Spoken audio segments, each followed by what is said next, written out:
Anthony is prepared. He has his bottle of beer up there and his Guinness or whatever it is, porter in his hand. It's evening, so we're a little more relaxed, but we are attentive. Yeah, actually, to sort of start the more informal part of the evening, the first meeting I had with Assemble was not the press release that they had been given this major award in 2015, but actually it was 6 months before, because my youth, I spent living in a place called Lloyd Road, which is 200 metres from the Standard, which is on Black Horse Road, and across Black Horse Road was your workshop. And when I went home one weekend, I don't often go home, as I call it, but my mother is still there. She's 91, and she's an artist.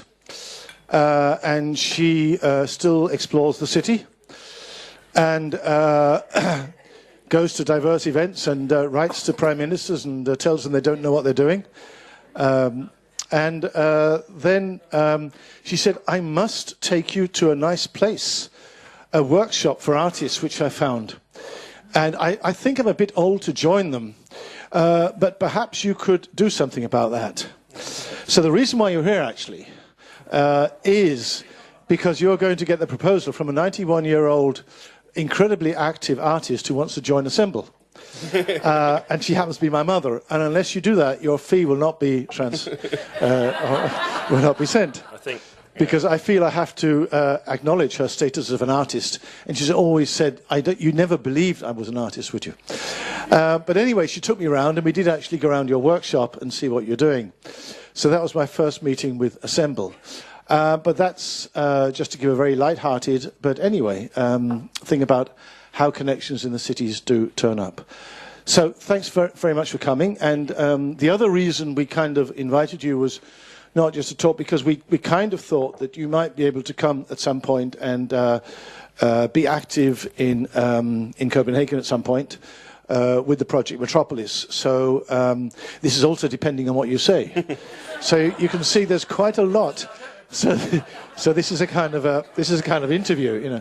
So, but disregard all that. We're happy you're really happy you come, and thanks for that. And we're really looking forward to being inspired by what you've been doing. Thanks. Thank you. I mean, as long as your mother has no ambitions for income generation, then it might be a goer.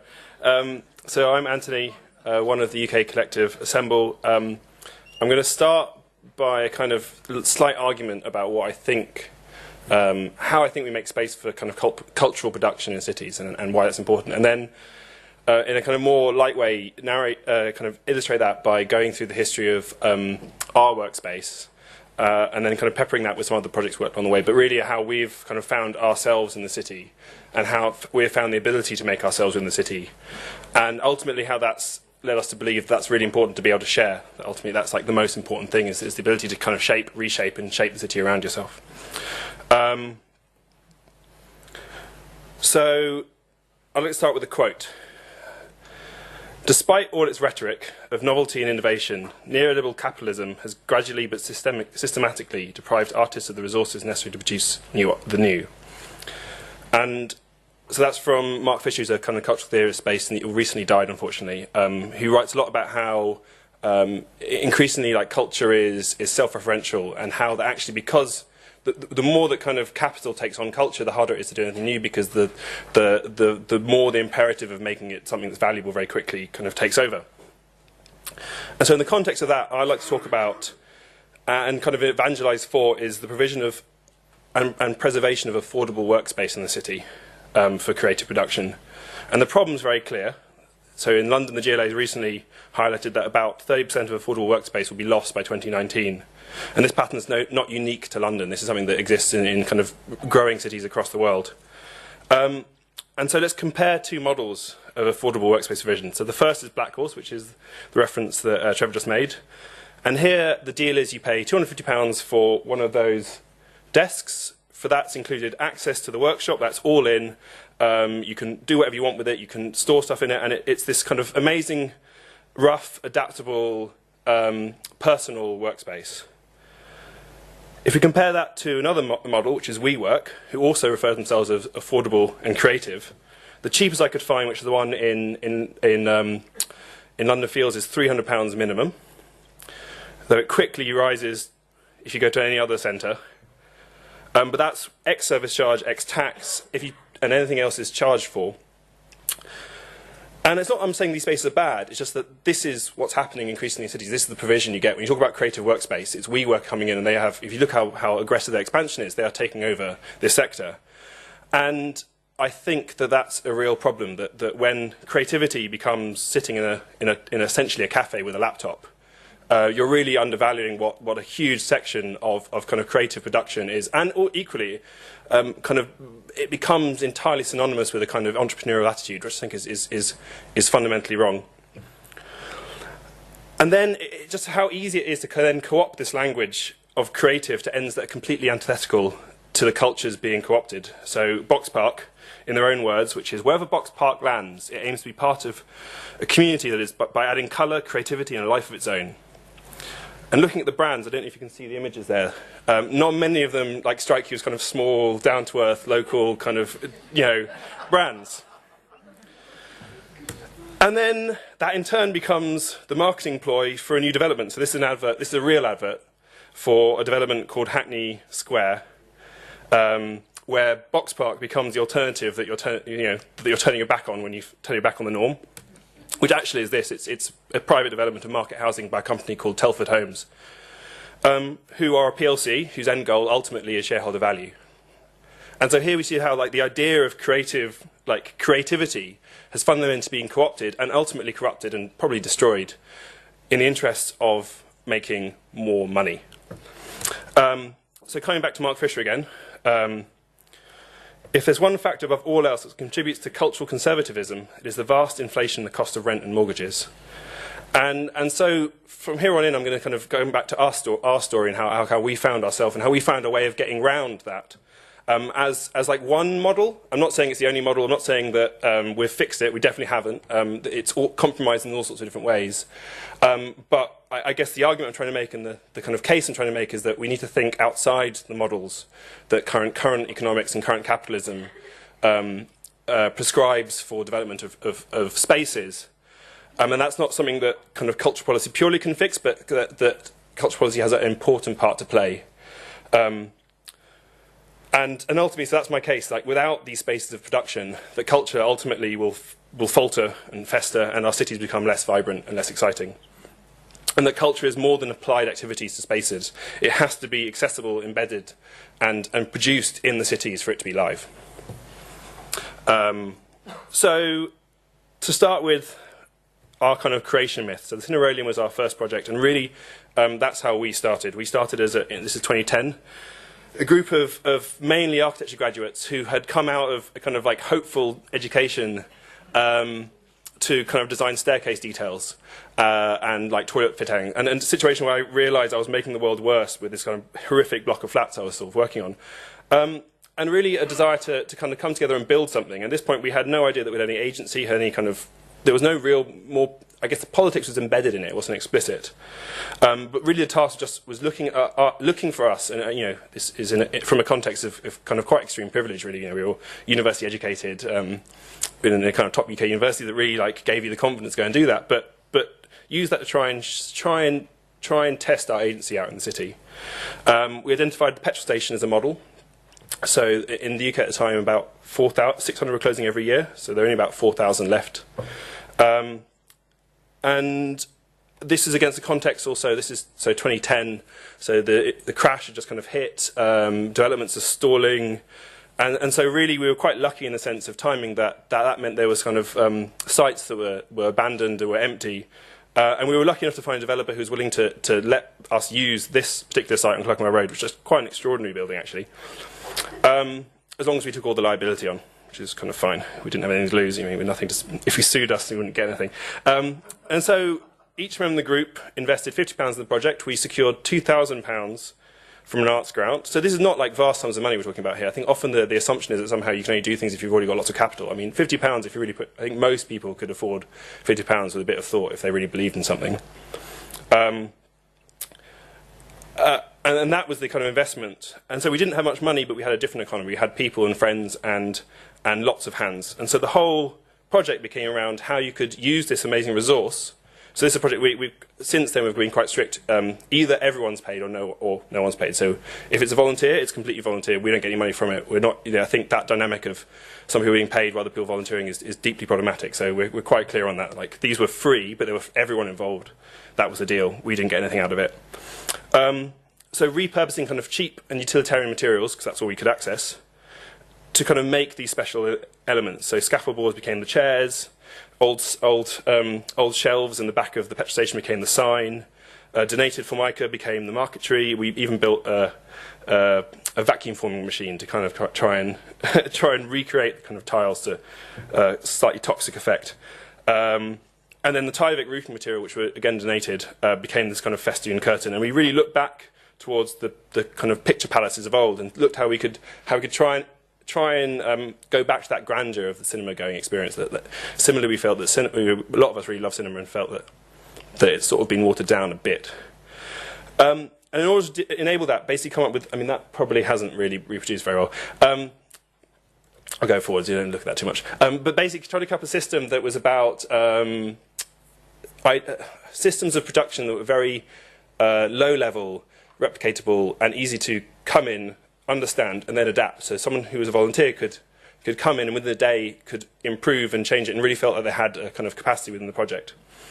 And then on top of that, we designed the costumes, we programmed the film, we staffed the bar, and that's an idea that a building and a space is beyond its design. It's also how it's programmed, how it's inhabited, how it's owned. All those things are integral in how a project functions. It's not, the smell of a popcorn is as important in a cinema as the way it looks. Without that smell, it's like you're not in a cinema, you're somewhere else. So here it is. I'm just going to run through some photos of it. And then at the end of the film, the project itself became the performance. And it needed 12 people to hoist the curtain up in this kind of role reversal where the audience suddenly became the observer, and someone described it like having your trousers pulled down. We're kind of sitting there in silence suddenly. And by the end, the project got quite, this is, unexpectedly, the project got quite well known. There was an audience of about 40 people outside, so about half of the audience inside were outside watching, waiting for this thing to open. So it's quite dramatic.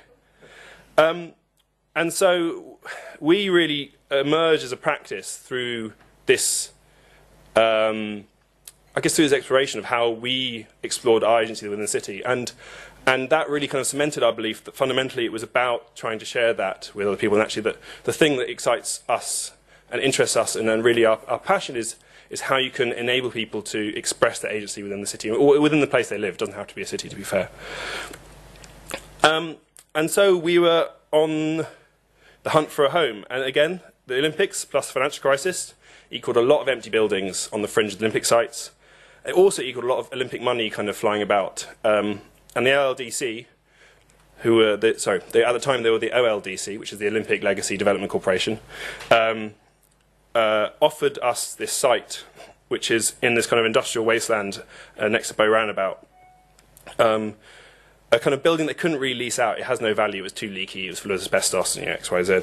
That used to hold a sign maker that went bankrupt when they lost the contract for Wetherspoon pubs, which probably is more kind of, I don't know, means more if you're in London, if you're in England and you're used to spoons being around every corner. And it came up with this very basic idea, which you had the studio in the back, which is this kind of background of production, and then a kind of public offering in the front. And then kind of set about trying to create that in a very kind of improvised way. So one is our first sign, then eventually we got the kind of sign on the right, that's the kind of evolution. Kind of create it as a brand. So I'm marketing it as a kind of space in its own right. We set the building up with a pizzeria, so one of our pizzas, and kind of used it as a test bed for ideas about how we might run events. So we have kind of community events. This is the Newham Young Mayor. We had kind of events with local schools. We had raves. We generally think like nightlife is a really important, it's kind of a facile thing to say, but I think that's a key part of it actually. It's not just about like design, and it's also like alternative cultures in all their guises. We'd staff the bar like we did at the Cinerarium and the Folly, had some very boring architecture events, all behind this kind of very unassuming kind of entrance of a door literally hacked in the side of an industrial building, with a kind of workshop in the back and this kind of event-like space in the front that over time worked out really wasn't working very well. I think we kind of, I mean, we were young, we were naive, and we assumed that somehow there'd be a public to come to this industrial wasteland, and after the Olympics that wasn't really the case. And it was absolutely freezing cold. And so the people who come to parties, the parties are great, but ultimately we didn't want to be kind of events organisers, and the way we liked going to parties, putting them on wasn't necessarily the best thing. And so after a few too many raves and some late nights and early mornings, we started having to think and realised really this wasn't a model that was particularly effective. And kind of simultaneous to this, we'd started work on Black Horse workshops. This is one of my segues. And Black Horse Workshop was an idea that following the riots in London in 2011, there was a package of funding called the Out London Fund that was designed to help ameliorate the social situations that contributed to the riots rather than cause, I think. And we started working with the Walthamstow Council, who had this industrial building that the tenant had just left. And we were really interested in like this kind of, I guess, this emerging idea of the space of affordable production being the kind of thing that was really missing in London at the time and really under pressure. And we had to prove demands. We constructed this strange mobile workshop, carted around running workshops. But then, crucially, we actually produced a kind of very dry, very clear business plan. I think that's the bit that's often left out of kind of architectural talks, is that it's not just kind of nice drawings and swanning around in coffee shops drinking flat whites. A lot of it is like this stuff. You create the organisation, we did the business plan, we did the marketing plan, and we had to learn how to talk the language of the developers to be able to kind of have any hope of justifying a case.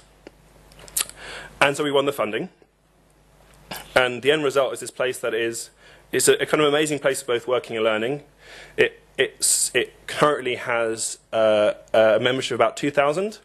It's got about 100 businesses based there directly, and that from everyone in the spectrum, from individual kind of real businesses through to kind of hobbyists who just kind of rock up and play around with building a stool. And it's proven a real success. Again, like slightly unexpectedly, the lease has now been extended. It celebrated its 4th birthday last year now, not this year, and has recently kind of extended and refined its offering. So we have more kind of rough assembly spaces, both outside and inside. It's improved the workshop facilities, has some private studios, and really is about like creating this space that is intentionally a bit messy and intentionally a bit rough, but that through those things, it's like architecturally not necessarily that beautiful even, but it has enough of attention invested in it that it really supports people and makes space at a rate that's affordable for people to kind of engage with it. And one of the best things about the project is we met these two of them, Workshop East, who are incredibly skilled collective carpenters from the British Craft College who are just up the road in Stratford. And they needed a space, and they had hit a similar problem to us, which is they couldn't afford anything remotely close to what they needed in London at anything remotely what they could afford.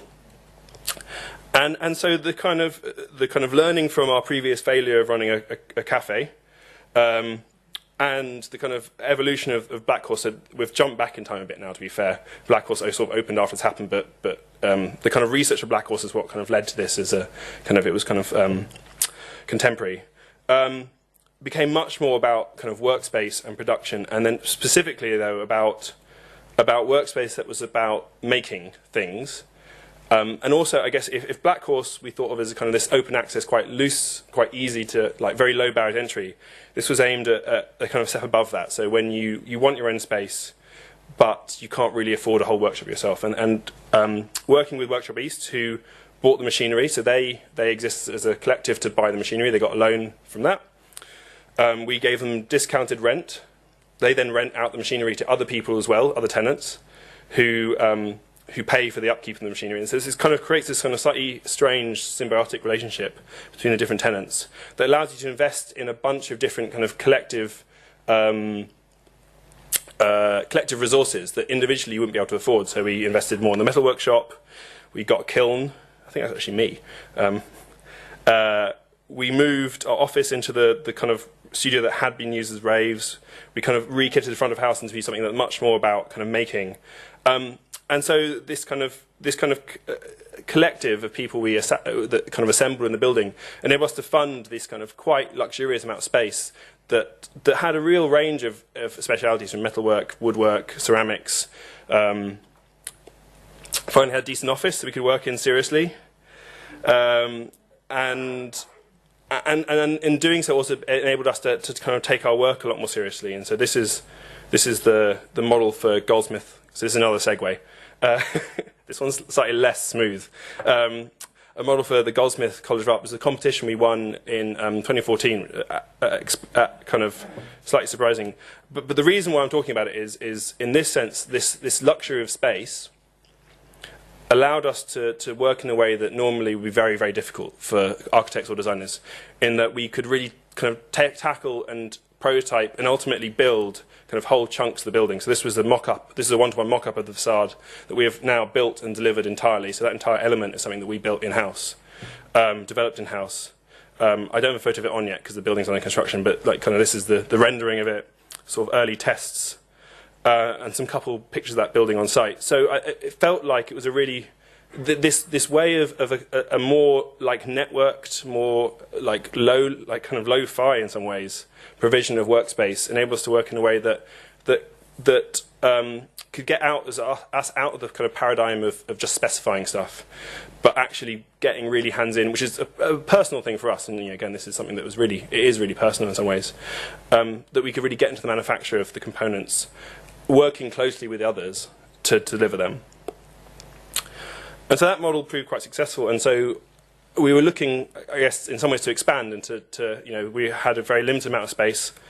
We also had this ongoing reference of the Amish barn raising as this kind of like amazing collaborative, collective act, and had this empty site as an opportunity. So coming back to this image, the thing I didn't really talk about was this building, which was currently an empty site. And so here we proposed trying to build the most generous sized, affordable spaces as possible. And then coming back, again, this is another case where you have to kind of really take on the mantle of developer. So kind of do the program, submitted a business model to the LLDC, and through this kind of level of work that we both through kind of having Black Horse, having the workshop space running, we proved that this was an economically viable alternative to the kind of hegemony of kind of workspace provision that was happening at the time with people like hot desking on laptops, and that this could make money. And this, so like, yeah, kind of understating this, I don't think making money is bad. It's like understanding how by doing it you kind of share the benefits of that embetterment as widely as possible, rather than kind of concentrating it more and more and fewer people. So it's not like I'm not one of these kind of Marxist capitalism, capital, money bad. We're still a business, but I think it's thinking about how the process of doing that can make more people, can be shared more widely, and can enable better things rather than one or more concentration. And then this kind of a process of kind of again really building it hands-on, so we had to kind of innovate to keep costs down. We couldn't afford solid bits of timber, so we worked with an engineer to come up with screw lam, affordable glue lam. We kind of self-fabricated connections. We learned how to drive a crane and scissor lift, and this kind of strange frame came together. We were finally able to do the barn raising photo, and this kind of strange urban object emerged on the skyline, and that working very closely with the people already we were working with. So the carpenters, for example, built the staircase. An artist, this should start playing, an artist called Molly worked with us to make 1,200 coloured concrete tiles. And again, this is one of those things that it was a very easy replicatable process, although she might not say that now after having made 1,200 of them.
And that was really about kind of creating this kind of decorative edge, so that the building that was the cheapest building possible, at the same time was an urban building, and was, you know, a bit, I mean, in a very, very kind of pretentious way. It was a bit like those Baroque churches that, you know, when you see stripped of their, you know, they're actually really just simple sheds, but they've got a decorated facade. So we're kind of angling for that. But the inside, so this is inside before people moved in. And the idea that we just supplied the bay, and because this was targeting mainly, I guess, mainly kind of people who are making things. The idea they could fit the space out themselves. Some put mezzanines in, some put like storage in, but ultimately what they got was space and light and height, and those are things that are incredibly difficult to find. But then the yard became this kind of backdrop, so it became the social and productive space, and the space that you could have parties, you could have other things, that you could have a culture around it. You know, like I said, we're really into parties. Everyone likes it. But I think it was really important. I think it's one of the things that people know the space because they came for parties, and because the parties weren't marketing. They weren't like marketing opportunities for us. I think that's the thing, that a lot of companies do parties, but they were just raves. They're like 750 people would come down to the yard and have a party, and people would sort of know we were loosely, but most people just came and had no idea who Assemble even were, which is, I think, great. And it became unexpectedly like its own icon.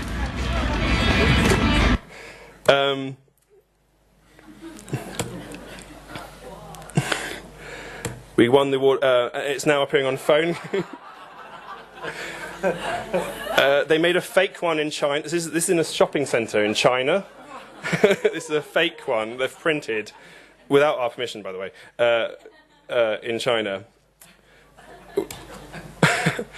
But what was more important is that I guess it really allowed the space to develop a critical mass that before the studio was quite limited, and it essentially had another sort of 12 units, each with 2 or 3 people, of people who really created a critical mass that meant it became a kind of creative network in its own right, and developed a kind of, yeah, like I said, a momentum. But unfortunately, we had to leave. Like all these things, the reality is that was a temporary space that we only had because it was going to be redeveloped. And in their credit, the developer in that was incredibly fair, very supportive, and I don't have any like ill feeling towards that developer. They really supported us, but that was the game. And so we had to start peddling ourselves. So we kind of sent around this document to landowners, kind of selling ourselves as, and this is where I'm always slightly uncomfortable with this, but again, it's kind of like the name of the game. You have to kind of compromise to get anything done. Essentially, selling ourselves as sort of like good PR if you let us kind of run our studio from your house, and found this building, which is a kind of fairly anonymous building. It's currently owned by Grosvenor, who are the Duke of Westminster, one of the largest private landowners in the world. And again, sold them this idea of turning this empty space, it was a former school, into kind of a vibrant, kind of creative, you know, all those buzzwords space. So this is kind of pictures before. Pictures of me moved in and kind of got turfed out with all our stuff. And end up having to, because we ended up being sort of kicked out before we were ready, we ended up having to camp in like the office upstairs, which turned into like the sort of site office, which was a bit of a dark days, I think, really, being stuck in there. That's Louis, one of our colleagues who but really, again, had a similar strategy of kind of turning these kind of big empty spaces into quite robust, quite adaptable spaces, a better kind of workshop. So really making a space purpose for this mill of equipment, the kind of workshop piece. The workshop piece came with us, and here it is, kind of now. Kind of reformulated front of house, an idea that's one that's much more about storage and production and making, and this space that they're able to make, but then also building on like new possibilities within that space. So one of the rooms upstairs, one of the pictures upstairs I showed you, was a bunch of old recording studios that were the school's old recording studios, and so now we have I think it's 6 studios. And like really great people up there, so people, kind of working there, and it means that the kind of building has this amazing kind of diurnal range where people, you know, all the carpenters get in at like 7 AM and start working, and then leave at 4 or 5. We get in like 9, 9:30, 10, leave at sort of 6, 7, 8, depending what's going on, and all the musicians get in at like 6 PM and leave at like 2 AM, and it's like, so the building is occupied pretty much 24/7. So I thought I'd end on a couple of quotes. And I've got more project to show, but I thought I'd end my kind of argument, or if it's an argument, discussion, with a couple more quotes that I feel kind of underline that. And that what really, in a kind of rambling sort of way, I've tried to show that through our own experience is how important having access to resources and space within the city is actually vital to any kind of real creative. And ultimately, because creativity comes from not the pressure of being able to, sorry, the lack of pressure that you're allowed to fail. So if you have to succeed and if the value is so high that you cannot take risks, then ultimately you cannot create things of any real value, any new value. You can only rehash things. And I think in a kind of context of this, which is kind of explicitly about cultural planning, that's the thing, the case I'd like to make is that it's, I'd like to kind of, if there's any kind of case I could make, it's like, it's really the thing to do is not go away and make things, it's making the conditions where things can be made and which things can happen. And in a kind of more self-initiated, more peaceful, more inclusive way, and ultimately in a more sustainable way. So I'm going to end with two quotes. There's one by a kind of constant inspiration to us, Lina Bobardi, who, if you don't know, you should really look up. She was an Italian female architect, one of the only kind of real female modernists working in Brazil, who designed this incredible set of kind of public buildings in an age where you didn't really, especially in Brazil, didn't really do that type of thing, that are still kind of in active, vibrant use today. And I think it was one of the people we didn't know about her when we started, and then the more we found out about her, the more we realised that she was completely like chimed with our way of thinking. But the artist's freedom has always been individual, but true freedom can only be collective. A freedom aware of social responsibilities, which can knock down the frontiers of aesthetics. And I think that's a really, really nice thing to end on, because it's the idea that it's not just about you doing what you want, it's about how you make that condition for others and how you share that condition, how like by collectively having that condition you can actually engage in something that's much more than the sum of its parts. And then a quote from David Harvey, the kind of Marxist theoretician, which is the freedom to make and remake our cities and ourselves is, I want to argue, one of the most precious yet most neglected of human rights. And I think those two together sort of sum up our attitude to kind of urban space and particularly cultural space. Is that I mean, there's like a huge number of other kind of other practitioners of the quotes I can if you look at people like Raymond Williams, who was writing kind of his essay "Culture is Ordinary," which kind of talks about how we often assume that cultures are the reverse of people in museums, and that actually it's something that exists everywhere. And there's a lot of this type of stuff. But this idea that actually what's the most valuable thing, or the hardest thing to create in the current conditions is the ability for people to have like autonomy and authority and agency. And what we've realised, kind of looking back on our work, is that ultimately that's what we've been trying to do with all of it. So that's where I'm going to end my kind of speech. And thought I'd have some question and answers, and if there's particular projects I could talk about, I've got some slides on the stuff in Baltic Street, which is the playground. I've got some slides on the stuff in Liverpool, and I'm kind of up for being told what you guys would like to hear about. Or if you've got any questions on that stuff, but yeah, I've kind of got a bunch more stuff that I can, I think mainly on Baltic Street and Liverpool, just because they're the ones I've worked on the most, so I'm kind of very comfortable with the material, and we don't all work together all the time, but yeah, so any questions?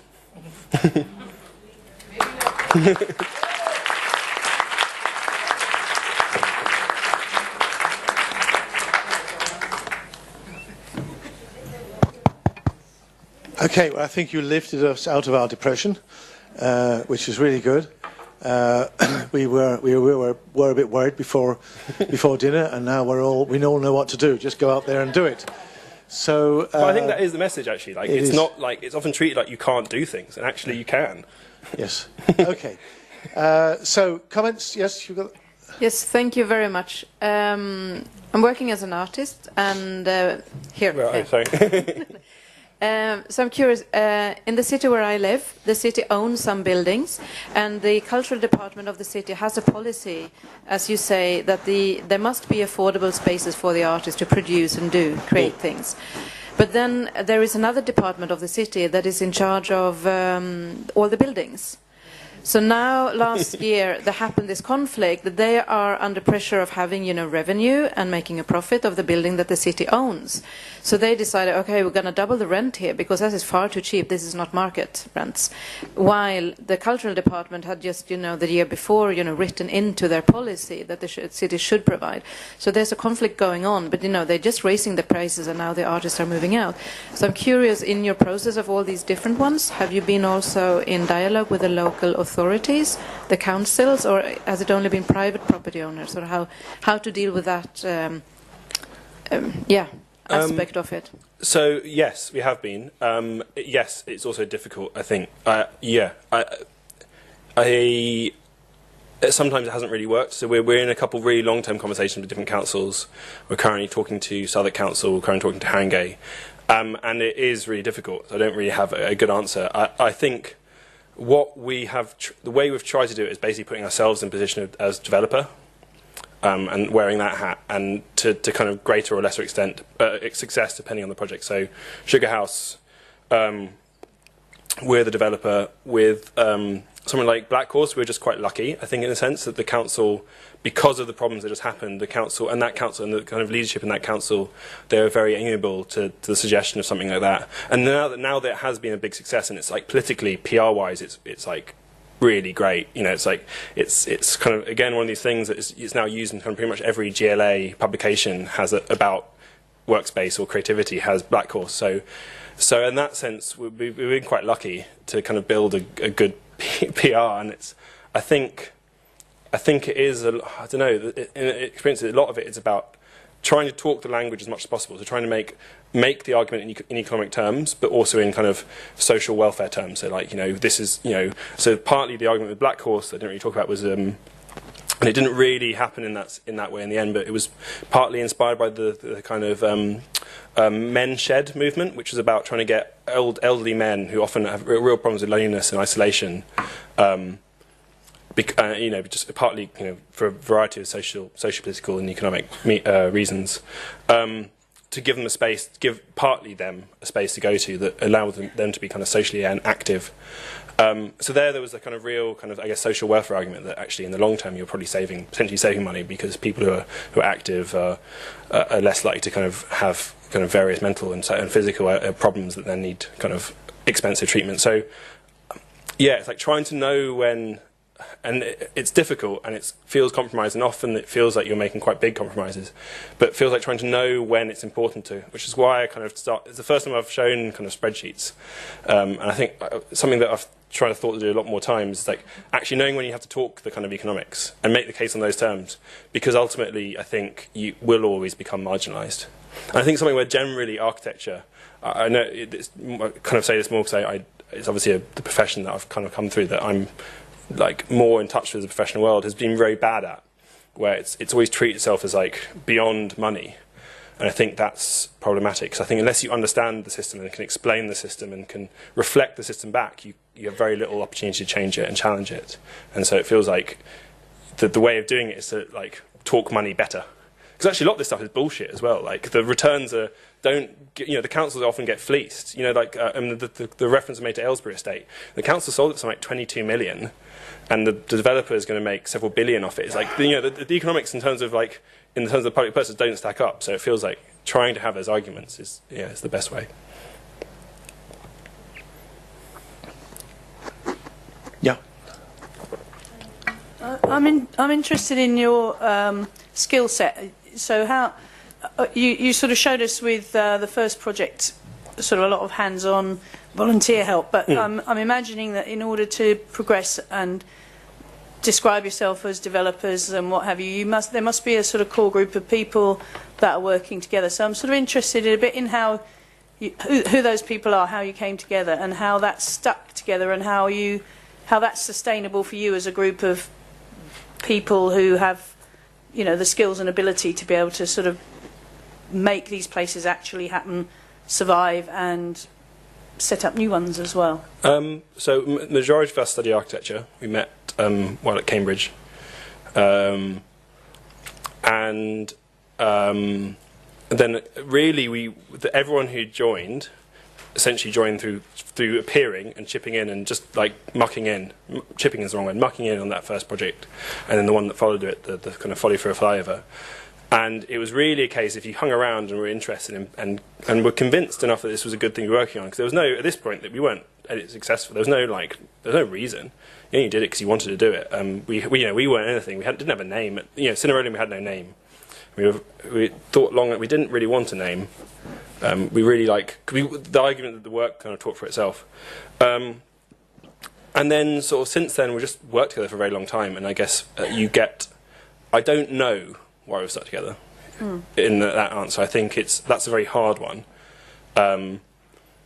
I think ultimately it's because collectively each individual believes that they're better working as part of the collective than they are working individually, that other people make up for their kind of failings. And I know individually that I'm good at some things and some things I'm not so good at, and that there are people in the group who are much better at the things that I am bad at, and equally there are people who are worse at things I'm good at, and that is a really nice dynamic. And I think it ultimately it relies on a kind of atmosphere of kind of collective and communal trust, and that's kind of it in terms of how we work as a group. And there's kind of rules between us and informal stuff, but ultimately it's underpinned by that they're really trying to do is help clarify. But ultimately, without that, it would very quickly fall apart. In terms of the skills, a lot of the time we didn't have them. It's just a case of kind of slightly blagging it, and I guess a slightly naivety that I guess with the Cinerodium and things like that, we just out of college, university. And that naivety actually being sometimes being a good thing, that no one's told you can't do something, so you might as well give it a go. And in some cases, probably an element of luck and determination. Also, you can kind of, but I think the ability to kind of throw yourself at something and learn from it, and it's something that you do get collective. You get collective strength. If there's, I think there's one thing. It's like if people often ask, how it works for so many people. And I always think it's simpler. If there's 3 people, if one person disagrees, that's quite close.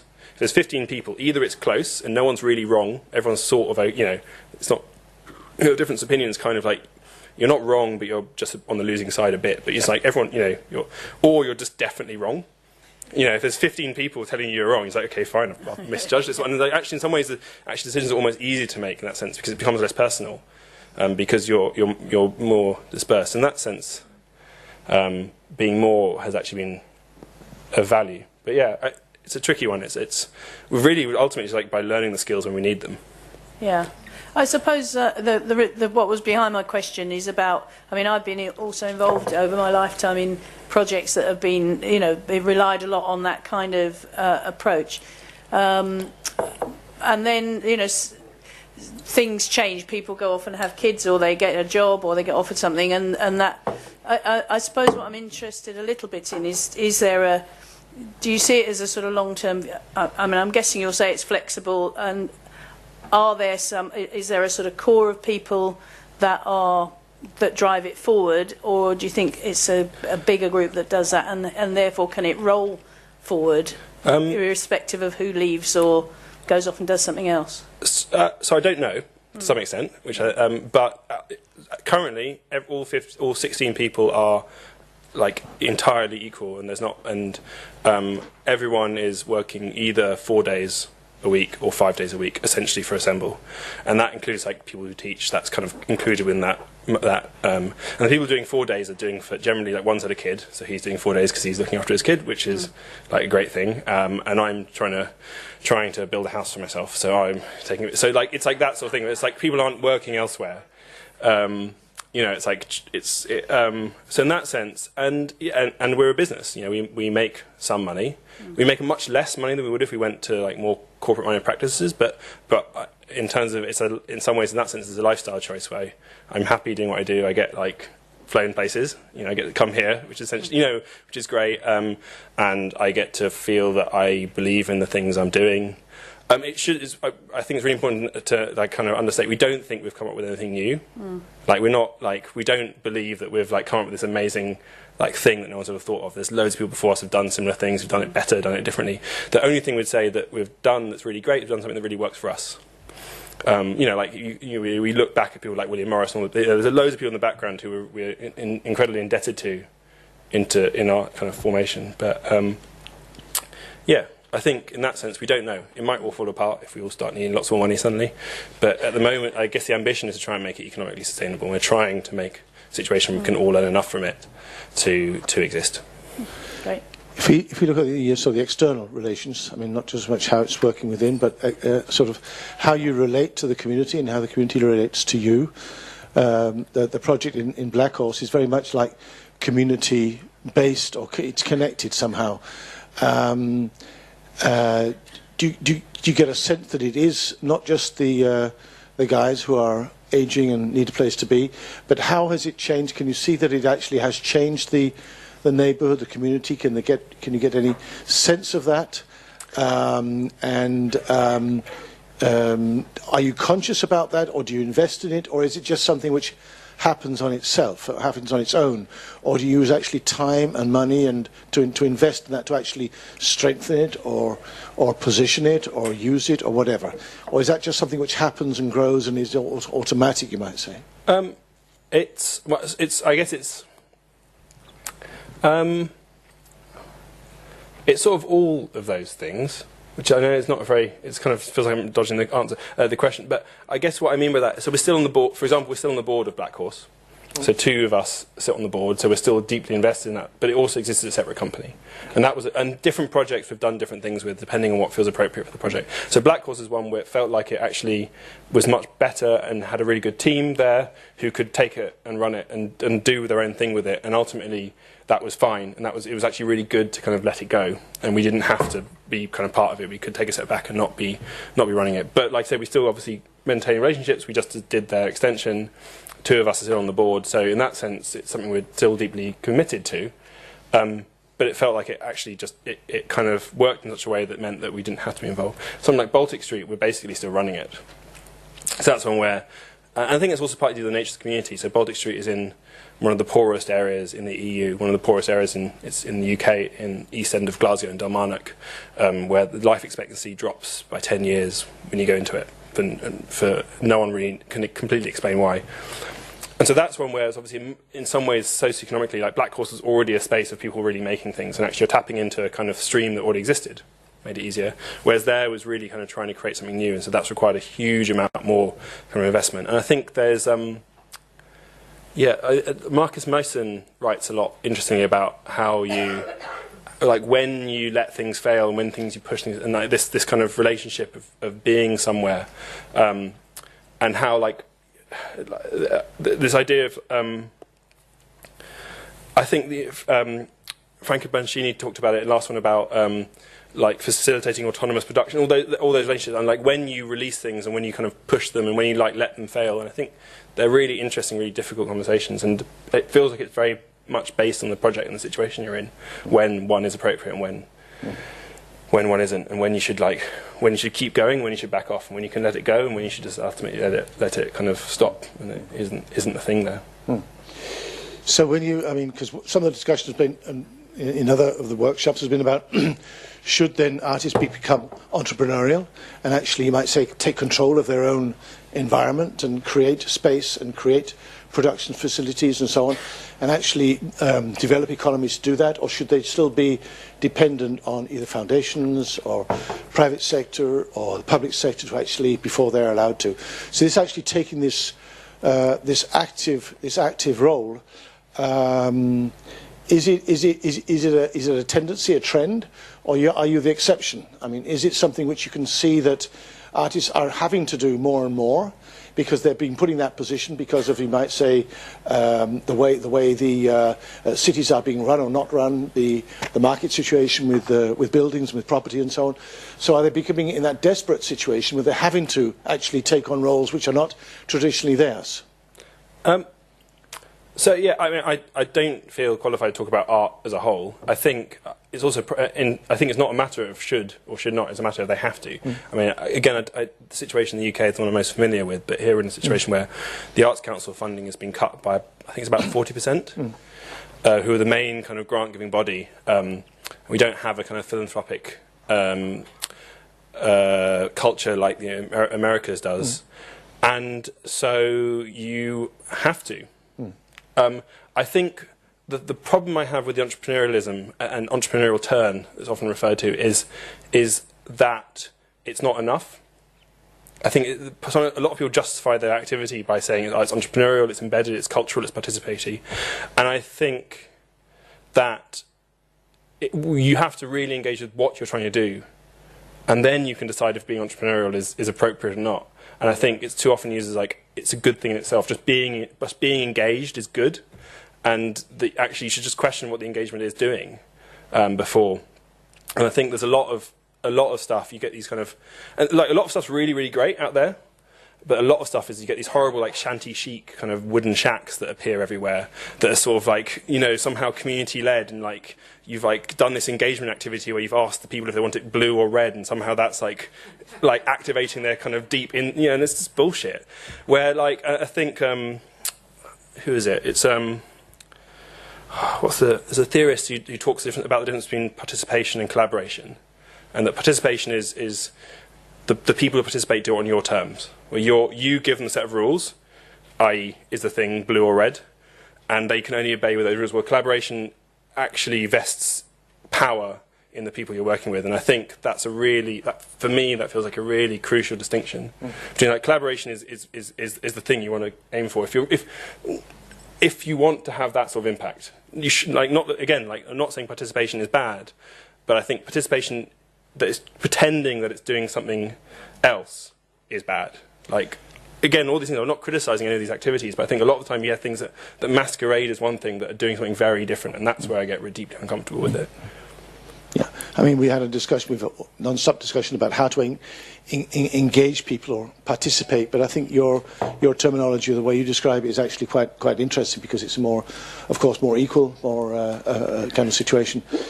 Okay. Anyone else? Come on, yeah, please. Hi, my name is Lina. I used to live in London, and I completely identify with the idea of trying to find artist workspace. And the last place where I had rented was called Second Floor Studios, and they're in Woolwich. And basically, they've got a lease. It used to be an old Windows frame factory, and it's functioning, and they have a lot of studios there. Most of the artists there, we all basically used to come in the evenings. We luckily had 24-hour access. But there's always this threat of the Thames is developing. There's more development happening along, and now they've got Crossrail happening as well. And so what's going to happen to this, you know, a home for artists in London? I do question that, because we're constantly being driven further and further out. And I'm wondering, is there some kind of network for people who, like you and others that I know from Second Floor Studios, that can exchange ideas, or who have, because all of you get quite involved with the law, and perhaps you can help each other out and give each other tips and stuff like that. So I'm wondering, is there some kind of network like that exists? Actually, I think one of the things we're self-critical about is that we've actually been quite like insular about how we've worked for probably a bit too long, and I actually think that I don't know is the honest answer. I think I haven't encountered it, but we are partly we've been insular just in terms of because we had to move and there's various things, but we're trying to become much more outward looking and trying to kind of engage much more, and I guess also partly got ourselves to a kind of level that we can start doing that. I mean, I don't know. London worries me. I grew up in London. I've lived in London my whole life, and the kind of quotes from Mark Fisher, who is like deeply pessimistic, like chime me a lot, and I am also very worried. I don't really know. I guess my feeling is that doesn't mean it's not worth trying to do other things, and I think. I don't know. I mean, like, this is one of the things, if you ask different members of the Assembly, they'd give you different answers. But personally, I think the only way of doing it is by starting to take stock out of the kind of market system. So, like, people like Acme are really good at doing that. I don't know if you know them. They're like another studio providers, or like, they're very good at like intentionally taking things out of, or like CLTs as a vehicle. And there's various other things, and they're all very small at the moment. But it feels like that currently feels like the sustainable way of doing it, and so we're working on a very early stage project which is trying to take buildings into kind of trusts, independent trusts that are explicitly and permanently kind of non-profit, as a way of kind of trying to avoid that. But yeah, I mean the long-term trends are pretty fucking bleak, aren't they? Like, let's be honest. But that's why I'm wondering if you could bind together with these kinds of people, because there's the duo that runs Second Floor Studios. They're very much about community-driven things. And the same thing when, at some point, I also rented desk space around Soho. And these people, the couple that run Sohost, they are behind the fair trade movement and the Berwick Street Market. And, you know, I'm noticing that there's people working independently in London and they have similar ethical values, but they don't know of each other's existence. And I'm wondering that things are getting bleaker and bleaker, but I just feel like it's time to just connect and maybe, you know, get to know each other before, pardon my French, but shit really hits the fan. Yeah, I mean, I think that would be really great. And I think it's something we've recently, like, we've recently just started, like, I guess we've relied a lot on like just meeting people recently, but we've started much more being directly like emailing people we think are great and just being like, we think you're really good. Is there something you need help with, in a sense? But yeah, I completely agree. Okay, bleak future, but anyway, ways of surviving in the cracks and nooks. Okay, do you want to make a last? Do you think it'd be fitting to do a last presentation, not knowing quite what it is? Would you like to do that? Is it the one in Glasgow? Well, I've got two. It depends if you're interested. I mean, it is also late. I mean, I'm sure it's a beer. I'd like another. We could. Somebody go out and get the beers. I'd like another beer, personally. Okay, get the beer. Okay. Yeah, I mean, I've got two projects I could talk about that I really kind of enjoy. One is the Liverpool, which is a bit of a mission because it's quite a long one. Because it feels like without really talking about the kind of situation existing, it'd be very hard. The other one is Glasgow, which is the adventure playground that the video that's kind of scrolling in the background is. Let's do that one. I'll do what I'm told. Yeah. Okay. Just right, do this one. It's like, I'm going to have to just jump through a bunch of slides really quickly till I get there. So okay. Ignore. Look away now.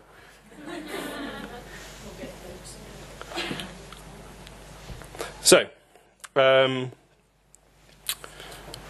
Baltic Street, right. There's a bit of a sea change from like quite serious conversations, so I need to try and restart. So, Baltic Street Adventure Playground is kind of an ongoing project, and so I guess partly in kind of Trevor's question, this is a project that we have ended up maintaining a far closer relationship for a lot longer, and this is really one that. I guess it's about like belief in education. I mean, those ideas I kind of talked about access, we feel are kind of obviously work like through all generations, and education in kids feels like a really amazing one. And I think if you look at something that distinguishes like essentially like private education in the UK, is that it really gives people the ability to feel like they're like playing and they're doing things, and state education really has had that cut out of it by kind of total lack of funding. And I actually don't know what slides I've got for this one, so this might be a slightly. And so we were invited to take part in a competition, which was the main arts competition of the Commonwealth Games in Glasgow in 2014. And we were basically invited after they ran one competition. No, we were invited. Because one of the people we work with on the Folly were kind of asked to kind of put forward people for it. And we felt that, I guess, in the context of where the games were, where most of the play provision looked like this, that kind of anything that would like a more normal kind of art piece would be deeply inappropriate. So if you built a sculpture on a roundabout, or like I don't know, it was very hard to think of what like a kind of what like a conventional kind of art commission really was trying to do. And so we thought that the thing to propose was something that was actually like fundamentally useful. That kind of took the money. It was about £300,000, and like really did something in a kind of real bit of infrastructure. And the area was having a huge amount of development because of the Commonwealth Games. But we felt that in the lifespan of a child, we're talking 5, 6, 7 years.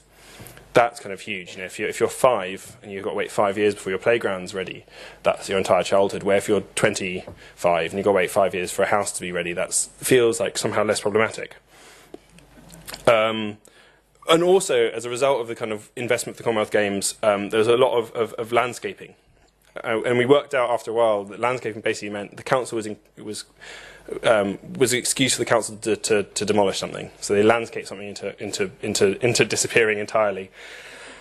And then at the same time, we were doing a lot of reading on adventure playground movement in England, which was a movement that emerged initially in the interwar period, then really took hold after the Second World War.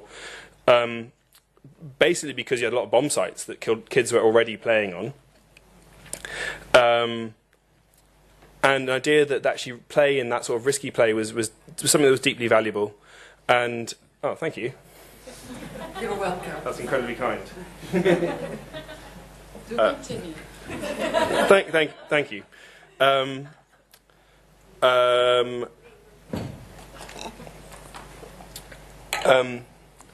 And that felt that we felt chimed with. I guess I felt like I was very lucky that I went to grew up in such a way that I was kind of encouraged to build and explore and muck about and cut myself and set fire to things, and generally those type of kind of exploratory things actually really help you define who you are as a human.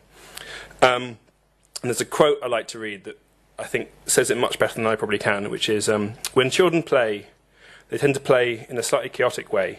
Children play best when they're on the edge of chaos. On one side of this edge is the state of ordered play, where the child may be directed or organised in the way they play. On the other side of the edge of chaos is complete chaos, where children find it difficult to play, possibly as a result of bullying, lack of boundaries, confusion, or real fear for their own safety. Which is a quote by a writer called Arthur Batram, working with Wendy Russell. And that felt really important. It's the space that isn't about kind of an understanding of how adults deem things, but equally is contained enough to not feel like downright dangerous. And that's the space of kind of self-exploratory, self-learning that is incredibly valuable and doesn't really exist in most mainstream education models. And then we found this site, which was anecdotally a former playground, and it had been owned by the council, and it kind of was stuck in this kind of slightly strange limbo, and had been kind of quite politically contentious, so the council were quite happy to give it to us. So the answer to that question is it was good PR for them to give it to us, because we had some money and they had no money. And then it was really about looking at, as quickly as possible, trying to get the site in use. So we had, over the kind of October half-term holiday, we dumped loads of bark chip on the site, dumped a load of mud.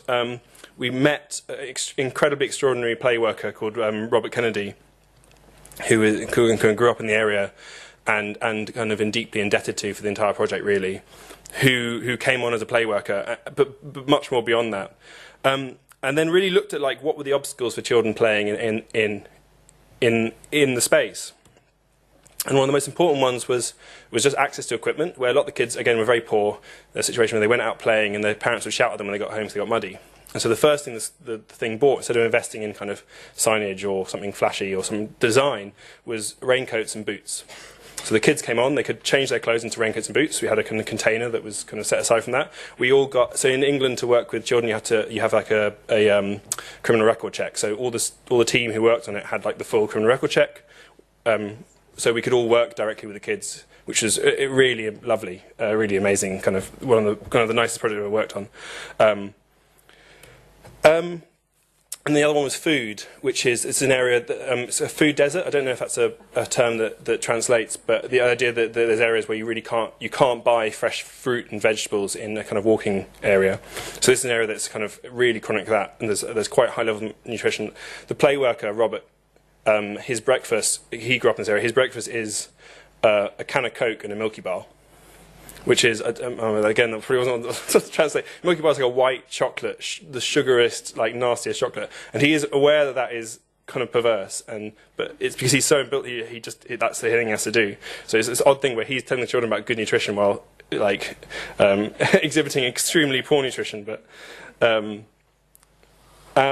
then trying to provide this kind of state of exception where children were free to play, that existed within the kind of health and safety kind of framework, that we provided a kind of essentially a legal state of exception, because we had staff, because we had kind of monitoring that enabled us to kind of allow this kind of blurry chaos. And where kind of kids were just like, you know, kilometers of mud, water, scrap, tools, campfire, and this stuff that really is not about what I guess we normally think of as design. You know, it looks chaotic, it looks scrappy, but that's the kind of point, is that it's not about a kind of adult reading of what is aesthetically pleasing. It's about a kind of opportunity of freedom. And then crucially, that every day that all the kids involved would come together. So that's Robert in the red jacket. All the play workers had red jackets, just kind of trying to make it easier to identify who they were. Would bring all the kids together around the campfire and have a discussion about what happened, what worked well, what hadn't worked well, what they want, what their hopes were. And ultimately, essentially, it's like giving control to the kids. So there were two, which I was supposed to say this at a slide a while back, but I'll say it now. There was only one rule to the playground, which is you can play however you want, but you cannot play in a way that prevents someone else from playing how they want. And you can basically cascade any kind of social rules down from that one. And the other rule for play workers was you were not allowed to get involved with the children playing unless there was something actually dangerous happening or they invited you. And not the time they do invite you, but the point is that you engaged on their terms. You didn't come and be like, oh no, you're doing that wrong, and take over. You were like, the kid was like, oh, how do I do this? And be like, okay. And that was the thing, is like it was entirely on their terms you engaged with them. And create this kind of amazing malleable landscape where kids who had been excluded from school, who were seen as troubled, who were seen as dangerous, we have had no real problems. You know, we have arguments and, you know, all the normal things that happen, but like no fundamental problems. We've had no accidents. We had our first breakage after like 3 years of working on this, like a year ago, where someone tripped over and broke their arm. But I think I think Wendy Russell is better than a broken bone and a broken spirit. So it's the captain attitude. But ultimately, the idea is that the kids fundamentally have like ability to remake, to self-organize the same. Yeah, sorry, same video again. To self-organize and to kind of establish this terrain that is theirs, that they're allowed to explore and ultimately explore their agency in the city. And there's a piece of research that I've completely forgotten what the kind of provenance is, that was commissioned by the Department of Education, that established that the biggest identifiers to kind of later success in life for children learning is grist, which is the idea of like the ability to keep working at something, and agency, the idea that you have power over yourself. And the kids that have that kind of embedded in them during kind of their kind of formative years are the ones who are much more like successful in the broader sense. So like self-reported successful. This isn't about like financial success. This is about like kind of a feeling of kind of happy, functioning kind of citizens in that sense. And so really, this is about kind of trying to breed that. And yeah, and that's kind of it, and it's still running. So like I said, I think I said it earlier, we're currently trying to fundraise for a permanent building. It's kind of been operating out of sheds and things like that at the moment. It's got kind of now has permanent revenue funding for the next 4 years, which is a kind of a big thing. And I think there are things that trouble me about it. I think it's not ideal that arts funding is paying for social services. I think that's fundamentally problematic. But it feels like it's a case of realpolitik, which I think is that argument about entrepreneurialism in art. Like it felt like in this context there was going to be no investment from the state. So I would rather this than personally it felt like a thing to invest in. But I do think it's not a great situation when things that probably are fundamental civic functions and that we should be providing through taxation and through kind of government spending are being provided through arts grants. But I mean, like all these things, they're always kind of compromised. But I think ultimately, it has proven to be an amazing place that working the kids have really has something that doesn't exist in that area, and that is an area where like it has a deep-seated suspicion of external involvement because generally when it happens, people have lost stuff. And these are people who have nothing. Like this is an incredibly poor area, and so it's been a really like rewarding experience working there, and it feels like it's had a real kind of impact.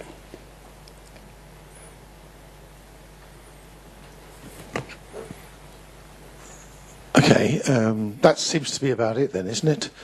It's a great story to end on. Fine, I think that's perfect. So let's say thank you very much. And we'll meet again upstairs, everybody in the bar, I guess. Okay, so thank you for coming. Thank you.